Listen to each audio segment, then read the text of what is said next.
Nobody warned me about these mistakes before I got married.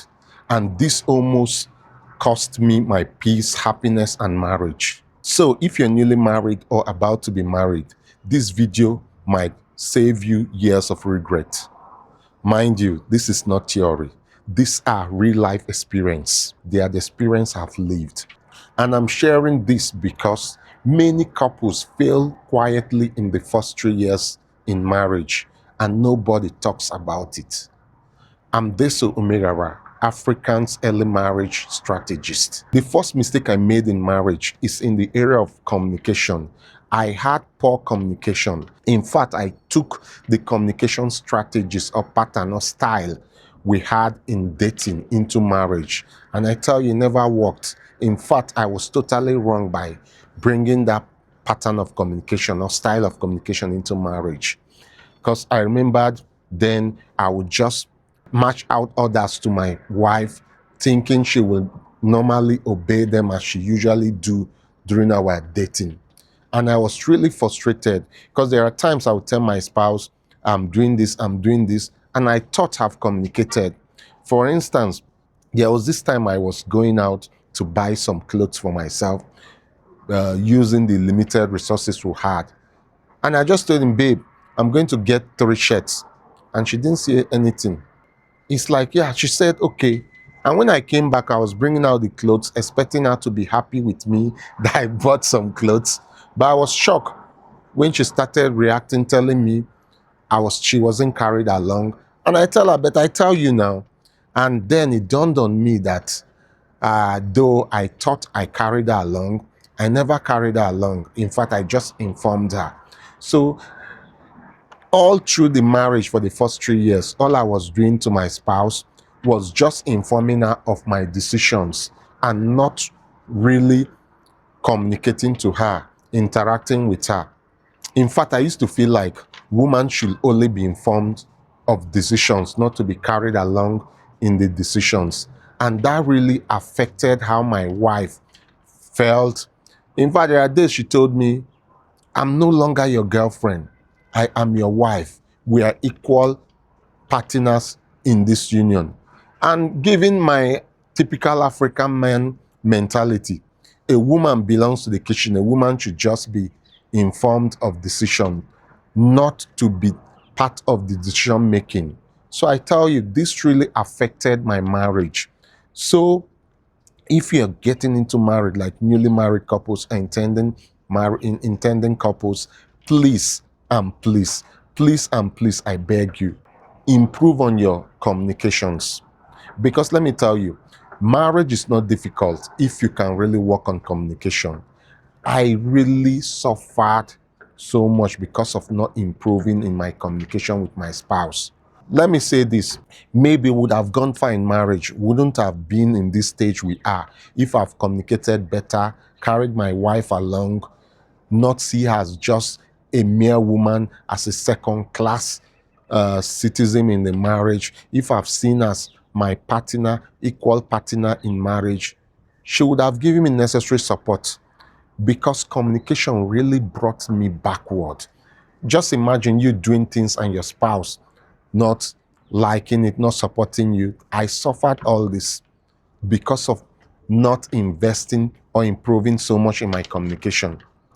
What I do now online, there were times when I started this social media marriage coaching or marriage advice online, my wife would never support me, not because she's a bad person, but she felt I never carried her along. And how would I have carried her along better than communicating to her, telling her the reasons why I do this and why she should support me? Please don't allow poor communication kill your marriage, because it almost killed mine. Now, the second mistake I made in the first 3 years of my marriage was high expectations. I had so much high expectations on my spouse. And what really gave into these high expectations was assumption, assume many things. I felt my wife will already understand, know me, know what I want. I never really allowed my spouse to grow at her own pace. I expected her to know that she will support me, anything I'm doing. Expected her to know that I know the dream, I know the plans for the marriage, I know the vision for the marriage. She should just cue in. I never even understood that we have difference when it comes to approaching things, understanding things, even on our strengths. Let me share this one particular expectation that really almost destroyed my marriage in the first 3 years. I expected that my wife should know that I come first in her life, not her parents, not her friends and the rest. And sometimes when my wife tend to like pay some attention to her family, maybe her friends, I started feeling jealous and I felt she's not giving me needed attention. So expectation is one thing that really almost destroyed my marriage. So if you are newly married or you're about to go into the union institution of marriage, take away expectation, because doing that will really help you. It will help you focus on being yourself. It will help you to just know and giving your best without expecting nothing in return in marriage. You will give in your best when you take away expectation from your spouse. These days, I do things without expecting my spouse to give in. The bad thing about expectation, like that really affected me, the marriage became a conditional grant where I assume, okay, because I'm doing this, my wife should do that. So expectation was one thing that destroyed my marriage. Before I forget, let me quickly share this ugly incident that occurred due to high expectation. When we visited my village in Rivers State, because my wife is from the northern part of the country and I'm from the southern part of the country, I expected she should understand our culture. I forgot that I've never taught her about the culture. Like in my culture, we come to, when we visit the village, we almost eat together, everyone eat together. We can be eating with your spouse and your siblings, your relative will just come and eat in the same plate with you. For my wife's culture, where she's coming from, it's never done like that. People respect marriage institution. When a husband and wife are eating, sometimes even the children hardly come to eat there. They dish the children's food differently. So when we got to the village, I never taught my wife this. I felt she studied anthropology, and so she studies criminology, which is also part of sociology. She should just know that culture differs and she should be able to understand and adapt, even research about the culture. So I started telling her, don't you know that this is how my culture is? And when she was telling me, I don't know and I don't care, because it resulted to quarrels and the rest. So high expectation was so much on me. I even expected my wife to understand me, read me, know what I'm thinking. See, bros, you're not going to understand this thing called expectation, high expectation in marriage. Allow your spouse to grow and develop according to their own pace. Don't take high expectation and destroy that marriage like I almost destroyed my marriage. Now, the third thing that almost destroyed my marriage, that if not the help of God, the marriage would have been over, was poor boundaries. When I talk about poor boundaries, I really mean poor boundaries. Poor boundaries. I never set boundaries in my marriage. Anything goes was the law. Anything goes was the order of the day. I just assume everything will work. I never really invested, planned, had emotional fence to protect my spouse, protect the marriage. One incident that really occurred on poor boundary in my marriage was family interference.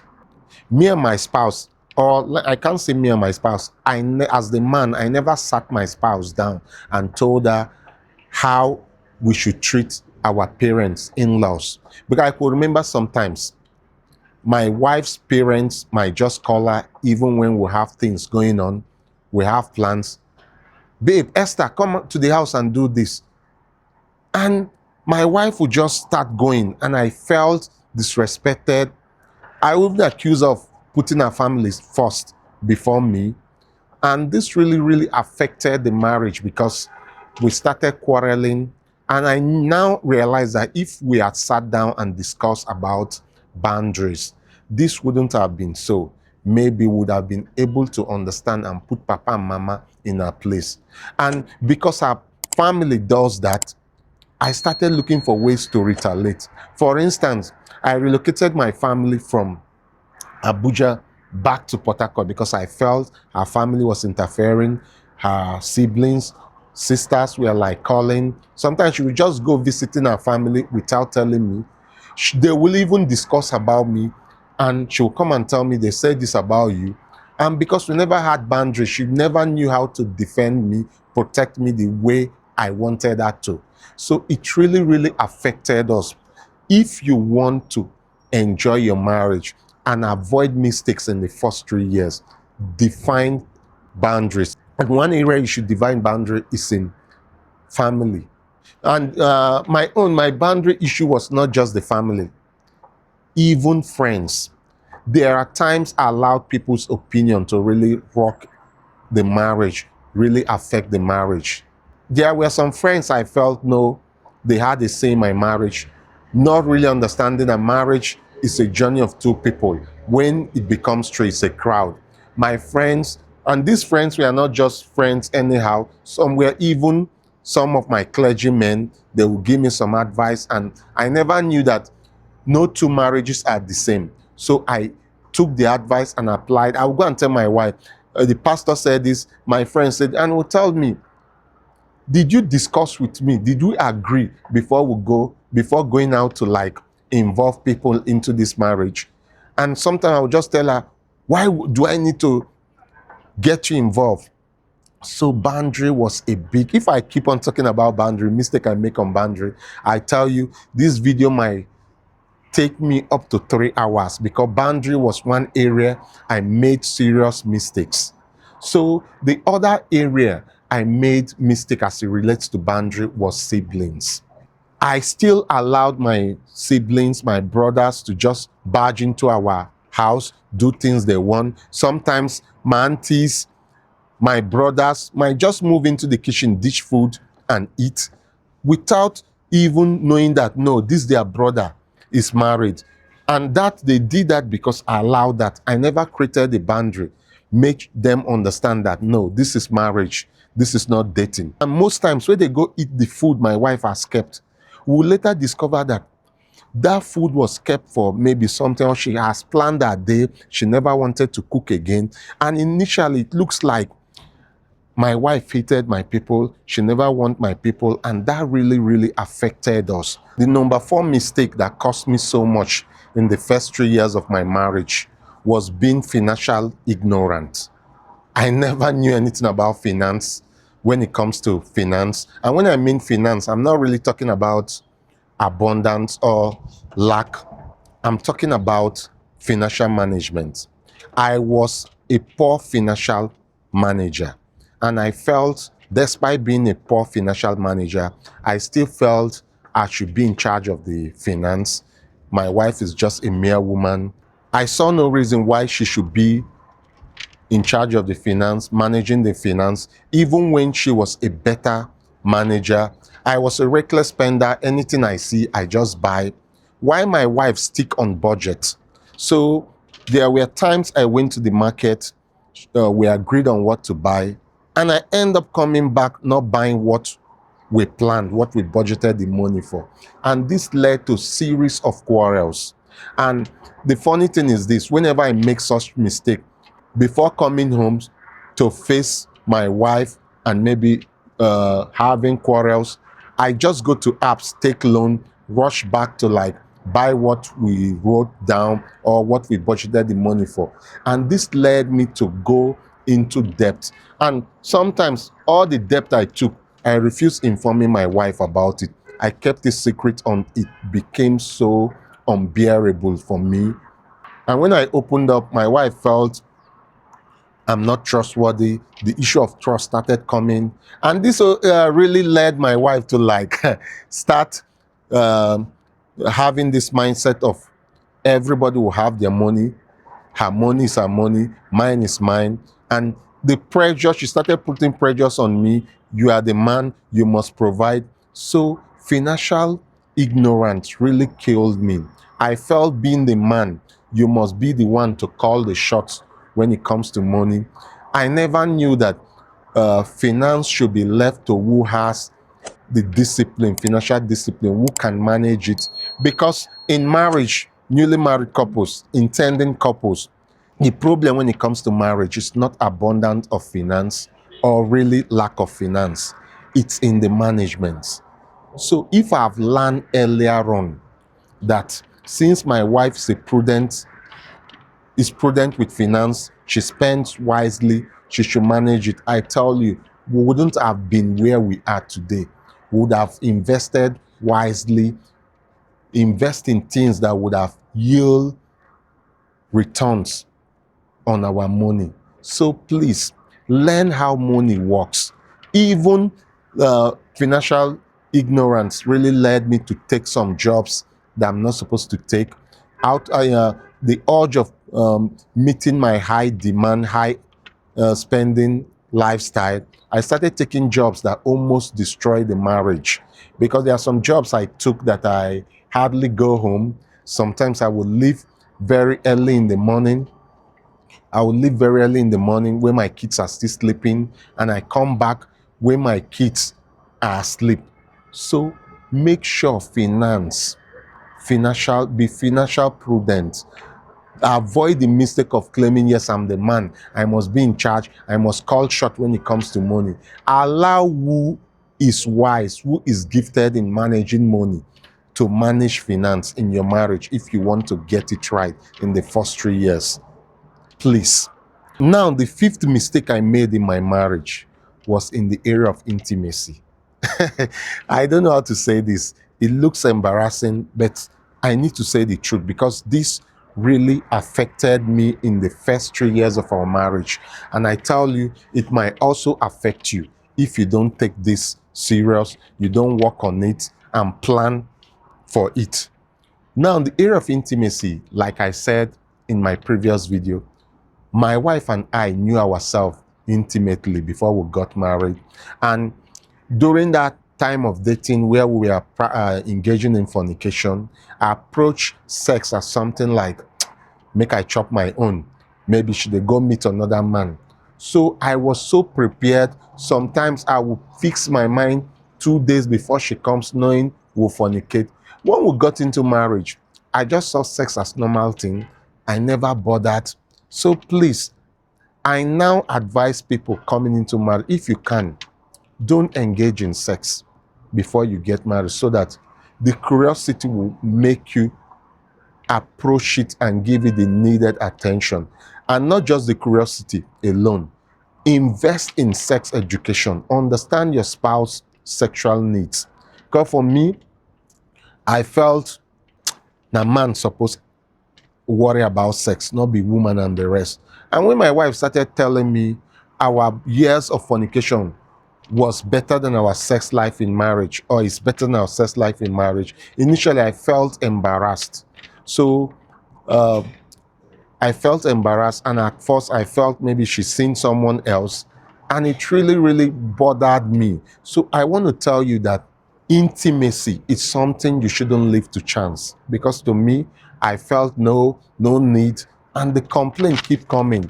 And it was when I worked on my sex life, improved on our intimacy, that I discovered that some agreement in marriage is settled in the bedroom after intimacy, after quality sex. And I also learned that just as we reaching our climax during sex, relieve tension, pains, cure headaches, help us sleep better.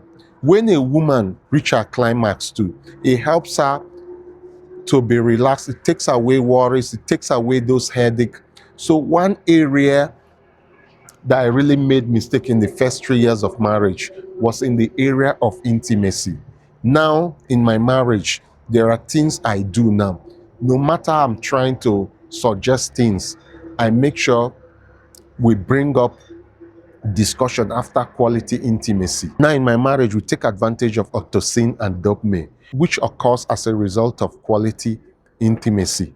So Don't neglect intimacy in your marriage if you really want to get it right, because that is one area me myself I made mistake that I don't want you to make. You can see me right now. I'm shooting this video in my office space, in the office environment, because I just came to work, so I decided to quickly talk to you. Please, marriage don't fail because of hatred. It fails because of little mistakes, uncorrected mistakes in the early stage of marriage. If you want honest and real life conversation like this, please subscribe to this channel. Thank you.